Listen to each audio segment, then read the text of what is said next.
What's up, guys? Thanks for checking in the Khaliis Take. If it's your first time to the channel, please like, subscribe. Also hit that notification bell so you can get the newest content first. Plus, you can get the bonus videos I put out on the weekends. We put out content every day, so you won't miss any content here. Now, let's just go straight into what's going on. Look, in this Jazz and Clippers series, I said this is going to be a tough one. I said this in my previous video.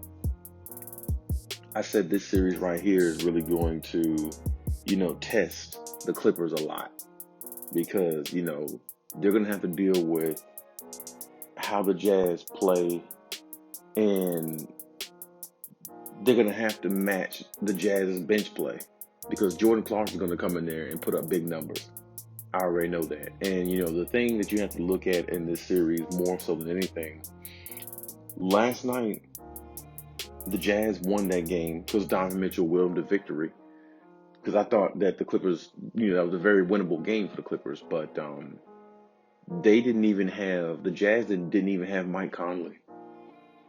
That could be the alarming thing in this series because Mike Conley controls a lot of the Jazz offense. He's a real vital piece to what they do. So the fact they didn't even have Mike Conley and they got that game, it's going to be even tougher going forward for the Clippers. I think Mike Conley, from what I'm hearing, is going to play in game 2 or 3. So it's going to be even tougher. And the Clippers are going to really have to make a true adjustment. They're going to have to, because if they don't, they'll find themselves down 0-2. And like I said in my last night's video, you can go back and check it. They don't want to go down 0-2. They don't, because if they go down 0-2, it's a lot of, adversity to come back from, a lot of, fighting back you have to do to get back into the series. It's just not where they want to be, because that would be your first 2 rounds going down 0-2. I don't think that's a recipe for success going forward. And I said before, I'm not exactly sure. I don't really think they can come back from an 0-2 deficit against this team. This team is well coached. This team plays with an edge on defense. And, this team may not play defense all 4 quarters, but they play defense heavy in the second half. They play defense when they need to. They get stops when they need to. And that's the thing with, this team. And, certain teams just have that aura about them where when it comes time for them to get stops, they can get it.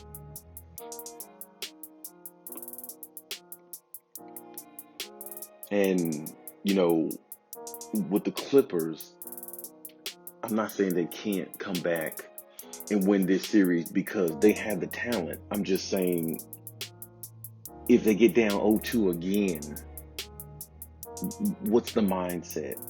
You know what I'm saying? I mean, they can revert back and be like, okay, last series, we were down 0-2 against the Dallas Mavericks, but this ain't the Dallas Mavericks. This is another team. This is another challenge. The road to the championship gets harder the further you go in the playoffs. This isn't the Dallas Mavericks. This team is probably better coached than the Dallas Mavericks. I would put, Quinn Snyder, I think his name is, the coach for the Utah Jazz. I would put him over Rick Carlisle as a better coach. Me personally. So, like I said, this team is, Utah's better coached. They have better role players, and the role players on this team play better defense than the Dallas Mavericks. So, I mean, you don't want to go down 0-2 against a team like this, especially with Donovan Mitchell playing with the confidence that he's playing with. He's playing with huge confidence right now. And that's going to be really, really interesting to see as this series goes along because, I'm going to need big games out of Kawhi Leonard, but I'm also going to need big games out of Paul George. Now, I didn't give, too much slack last night's game because, like I said, they came off that Game 7, just long dried out series, and I feel like the fatigue was gonna catch up to them at some point, and it did in the second half because that's when the Utah Jazz just kind of really took over. I should say Donovan Mitchell took over. Shout out to him. It was a big game by him with his 45 points. But my thing is, I knew fatigue was going to take over with the Clippers, but, it's just one game. I'm not going to go too far into, panic mode or anything like that over one game. But the Clippers do need to be better for the second game. They do need to find a way to win the second game and have the series tied going back home to LA so they can, possibly win both of those games in LA and take a commanding lead as they should, So I want to see, what adjustments Ty Lue makes. The game is tomorrow night, I believe. So, we're definitely going to see, what adjustments have been made, what adjustments they can make, and, how they can rebound from the first game and take that momentum moving forward. Now, I know last night I gave, a pass to the Clippers, but I must say, Paul George, the last 3 or 4 games, Paul George has been shooting horrible. And I want to be the first to say that because, I'm hoping that Pandemic P is not going to show his face this series. I'm hoping that he doesn't.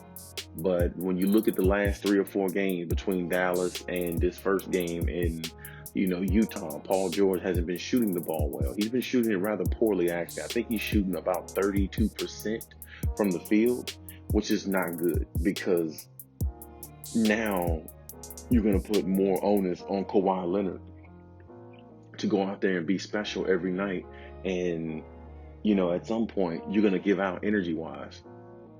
Because I'm telling you, like in this series, Kawhi's going to have to guard Donovan Mitchell. And pretty much that's what it's going to have to come down to.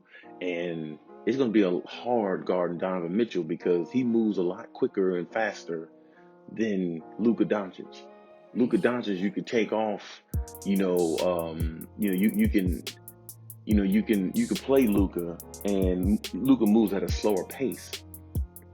So you're not going to use as much energy with Luka Doncic as you would with Donovan Mitchell because Donovan Mitchell is faster and he breaks on the ball pretty fast and he can make decisive, quick moves, almost like D Wade used to. And, shout out to D Wade coming to the game last night, being in Donovan Mitchell's corner. It's always good to see a great player, embrace a younger player, like that. But, it's going to be tough because now you're going to ask Kawhi Leonard to guard somebody like Donovan Mitchell, who is, a really, really good player in his own rights. And you're going to ask Kawhi to be dominant on the offensive end because Paul George is not showing up the way he's supposed to. These last couple games, I think Paul George, like I said, I think he's shooting about 32%. And that's just not going to be able to cut it. They're not going to be able to beat the Utah Jazz if he's not going to come out and play to the level that he can. They're not going to beat the Utah Jazz if he's going to come out and play like he doesn't, like he's playing with no pressure. All of them, everybody on the Clippers are playing with pressure right now. The pressure they're playing with is to win a championship. That's the pressure that's on them. There's a team in LA right now. There's no other team in the playoffs, in California except you. You're the face of LA right now. Whether fans like it or not, you're the only LA team that's in the playoffs still. And you have to represent LA to the highest degree. You have to represent California to the highest degree because you're the team that everybody's looking at. Because even the people that's looking at you for you to fall because they're not Clippers fans, that's encouragement. The people that are looking at you as the team to win the West, that's on your side, well, that's definitely encouragement. So the Clippers have a chip on their shoulder, and they should have that, and they should take that into game 2, and then they should take it into the rest of the games of this series, where I'm still picking the Clippers in 6. It's going to be a tough series. Like I said last night, I think every game is going to be a 5-6 point game. I don't think no game is going to be 10 to 15, 20 points, blowout or anything like that. I just don't see none of the games being that. So, I could be wrong, but at the same time, I feel like every game in this series is going to be very, very close. As good as Utah played last night, they played really good in that second half. They made a lot of, big shots. Donovan Mitchell scored 45, but they only won by 3. And to be honest, they won off of Rudy Gobert blocking a Marcus Morris 3-pointer. You see what I'm saying? Like they didn't win the game like convincingly, as in like the Clippers didn't have a chance. As bad as the Clippers played in the second half, the lack of energy that they had the second half, the wore down Clippers in the second half still had a chance to tie that game and go into overtime. And that's what and that's what you have to look at. So if you want to take any encouraging moment out of that game, that's an encouraging moment. That's an encouraging way to look at the Clippers in this series, or how this series will probably go, and that's an encouraging way to look at last night's game. So we'll see exactly how this series pans out, but I do think the Clippers will find a way to prevail. Um, I mean, I wouldn't be surprised if, Utah won, but at the same time, I think the Clippers just have the overall better team, but they have to go out there and show it. They have to go out there and play like it. And if regardless of what any naysayers say, the Clippers definitely have the team in the West, to me, that should come out the West. And looking at this series here, though, it's not going to be easy. Every game is going to be challenging, and they're going to have to find a way to beat this team, and put this team away, because this is the type of team right here where, you're up by 10 points with 2 minutes to go. This team can come back. This team can make a comeback in that amount of time, because this team plays heavy defense, and they got a big shot maker, big shot taker in Donovan Mitchell. And they got some deadly weapons in Joe Ingles and Bogdanovich. It's going to be really tough playing this team. This is going to really test the Clippers in all areas, especially their defense. They're going to really have to play defense against this team, and it's going to have to be a defensive strategy. I don't really think it's going to be a team they're going to beat by 30 points, because I just don't see that. Like I said, I think every game in this series is going to be close, because, like I said, the Utah Jazz, they play with defense, especially when they need to make stops. They make them. Especially in the fourth quarter, like, what I'm saying? It's hard to drive on Gobert like that. Gobert is a monster in the paint, because Gobert can move his feet better than most big men in the league. That's the reason why he was a defensive player of the year. That's the reason why, Utah pays him so much, because he's one of those big men who's not stiff.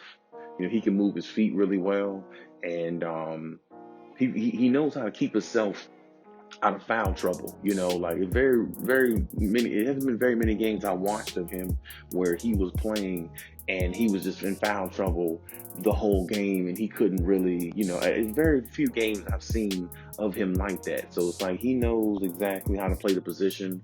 I always personally thought, he was overrated myself, because they were paying him like, he's a Shaquille O'Neal, or like he was a, Dwight Howard back in the day, giving you 3-4 blocks a game with 25 points a game. Like, that's not who he is. I think he's really good for what he does, but the one thing that can hurt them with Rudy Gobert, if the Clippers figure out a strategy, the Utah Jazz are really playing 4-on-5. They're not playing 5-on-5, because Rudy Gobert cannot score, really. He's really not a scoring big man. So you can factor out his offense as long as you keep him off the, offensive boards and the rebounds. And Boogie Cousins was doing a good, job last night on him, when Boogie Cousins played, so that might be something to look at there. But at the same time, like I said, it's like Rudy Gobert is not really a scorer like that. Most of his points come off, alleys, Donovan Mitchell throwing him the lob, something like that. Or maybe Mike Conley throwing him a lob, or he get a tip in or a putback. But he's really not a scorer like that. So, if the Clippers get, Boogie Cousins in there, or if they find a way to get Ibaka back, who knows how Ibaka, is feeling. That'll be a big boost for the Clippers, because, like I said, it'll make Rudy Gobert have to go out there and guard. And Ibaka and Boogie Cousins especially can pass the ball pretty good to be big men. So hopefully, if Boogie Cousins gets more playing time, he can really neutralize some of what, Rudy Gobert is going to do. And like I said, the fact that Boogie Cousins will put pressure on Rudy Gobert scoring wise, it'll definitely make a difference. And Zubac, played decent as well. He didn't play, I guess the best or anything like that, but he played pretty decent. Zubac is pretty tough in there. He'll fight and claw with you all night. So I like that, coming from him as well. But it's going to be tough going forward, with this series. It's going to be tough to see exactly how, what adjustments the Clippers can make so they can neutralize some of what Utah can do. But I do like the Clippers in this series, of course, because I still think that they do have Kawhi and PG, and that's something that Utah doesn't have. Now, Donovan Mitchell, I think he can match a lot of what both of them can do, but I think he can only match what they do pending on Paul George. If Paul George is going to go 4 for 17 again and, barely make an impact on the game, then the Clippers are going to be in trouble, because it doesn't matter what Kawhi does. It only matters what him and PG do together. And what they can do together is beat this team, but it's going to take a collective effort from both. And both are going to have to go out there and really put their foot forward scoring wise, and make some really great defensive plays in this game to neutralize some of what Utah likes to do. Because Utah is one of those teams where you have to play them every possession, even more so because they get ignited by fast break points, and that's really what they live off of. Because they could be on a fast break and they'll run down and pull up for 3, and it's okay. That's the way they play. I'm saying? That they're one of those type teams. So you really have to limit your turnovers against a team like this too. So I definitely want to see some adjustments made in the next game. I think game 2 is going to be, another nail biter, another close game. I can actually see the score being, 113 to 108, Clippers, so again, like I said, every game's going to be close to me. I can't wait to see the next game and see exactly, what happens and, how both teams make adjustments against each other, and see if Donovan Mitchell can keep up doing what he's doing. I'm not sure if he'll be able to continue that the rest of the series. Definitely shout out to him for what he's done so far in game 1. Very impressive. But I'm definitely waiting to see what the Clippers, how they're going to counteract, this situation. I think that they can. I think they definitely have the team to do so, and I definitely need to see more intensity on the defensive end for both halves of the game. The first half, the Clippers looked really good.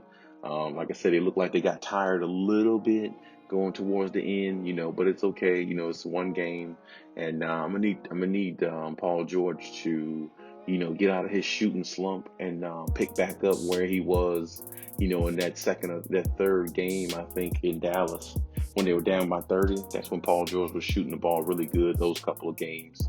I'm going to need him to get back on that streak, because they're going to need that against this Utah team, because the Clippers will find themselves having leads in this game, in this series, and they'll die, because if Paul George is not maintaining or help maintaining those leads, it's not really going to matter how much Kawhi Leonard does. And I think Kawhi Leonard knows that, and I think the rest of the team knows that too. They definitely need, more from Paul George. They definitely need more from Kawhi too, even though Kawhi didn't have a bad night last night. I think it was, he had 23 and 7, which is not a bad night at all. But I mean, to his standards, it's not a great night. So he still shot 9 for 19, 40 some percent from the field, still shooting really good from the field, really efficient, never hurting the team, I feel like. But at the same time, they're going to have to get more contributions from him and PG, because Donovan Mitchell can't outscore both of them, combined. They have to outmatch Donovan Mitchell, because they got 2 superstars, or supposedly 2 superstars. I look at Kawhi as a superstar. I look at Paul George as a star. That's just me. I will say, if Paul George is considered a top 10 player, which, I'll give him top 10, somewhere in there, he's going to have to play like it. And against a team like this, he has a favorable matchup. And if you have a favorable matchup, you have to take advantage of that. Because if you're taking advantage of your favorable matchup, you're going to give other people wide open shots, because they're going to start double teaming you. And that's exactly what needs to happen. Take advantage of your matchups and exploit them. So hey, we'll see how the next game goes. Tomorrow night's next game. First game we don't panic over first games. We just let them ride. We let them be. You know what I'm saying? And the dice fell the way it did. The Clippers came up a little bit short. It's okay because a team that's not rested, a team that's came out from a long drawn out series. They played really well. For the most part, and had a bad third quarter, but even still, they found themselves in the game at the end. And the only thing you want to do is give yourself a chance to win, regardless of what happens. And they did that, and they had a chance to go into overtime. They didn't make it that far, but it's okay. We'll see how the next game goes. I'm anticipating for game two, and let me know your thoughts in the comment section of who you think will win, how you think the game will turn out, and hey, leave any comments there. As I always say, your comments are very valuable. And Cali out.